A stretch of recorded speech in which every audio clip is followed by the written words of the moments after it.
Tuve el privilegio de participar en una actividad en la UCA con un especialista mundial, global, José Batista, un experto del management y también de la psicología, y él trajo una palabra nueva, la competitividad, cooperación, ¿no? Esta integración interdisciplinaria. En estos múltiples recursos, estas múltiples herramientas que son necesarias para tan complejos problemas como esto de la ansiedad postdisrupción, el cuadro clínico de este paciente del que estamos hablando, este paciente nuevo en algún sentido, consecuencia de lo global, de estas cosas desconocidas hasta hace poquito tiempo, ¿cómo es abordado? ¿Cuáles son las herramientas con las que disponemos?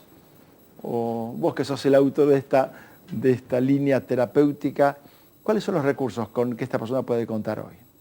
Ante todo es importante saber a dónde llegan estos pacientes o quiénes son los primeros que ven este tipo de pacientes. Estos pacientes por lo general no acuden ni a psicólogos ni al psiquiatra, sino son pacientes que van al gastroenterólogo, que van al médico clínico, que van al cardiólogo, porque por lo general estos síntomas, esa situación de frustración está puesta en el cuerpo.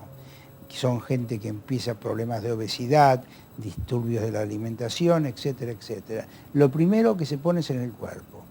Y estos pacientes, los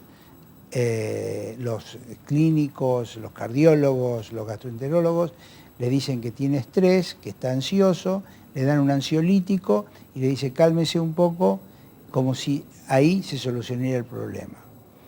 Y acá es donde tiene que haber una conciencia de parte de los médicos generales o los especialistas de otras especialidades para poder entender que se necesita un profesional de la salud mental que se sepa ubicar entre ese medio ambiente que le está perturbando al paciente y el paciente en sí. Si hay que utilizar psicofármacos o no, si se debe hacer psicoterapia tradicional o no, si se debe hacer psicoanálisis o no, si se debe hacer terapia cognitiva o no, eso depende de cada terapeuta cómo entiende el tratamiento. O sea, no hay ante esto, vuelvo a repetir, la tendencia es decir, solo el psicoanálisis es lo que ayuda, solo las terapias cognitivas, como muchos pretenden demostrar, o las terapias conductistas, como otros pretenden demostrar. Conozco muchos de esas líneas, tanto de unos como de otros, pero es como las diferentes tendencias y la tendencia a las personas a abanderarse en concepciones. Yo pienso que cada terapeuta conoce muy bien el instrumento que debe manejar, pero lo que yo quiero llamar es a la conciencia de cómo utiliza ese instrumento. Y si todos los pacientes tienen que ser medicados porque él sabe medicación, o todos los pacientes tienen que pasar una terapia conductista porque en los últimos seminarios se estudió la terapia conductista. Yo pienso que cuando uno adquiere suficiente experiencia y suficiente formación, tiene que tener esa capacidad de integrar los diferentes marcos y los diferentes tipos de intervenciones.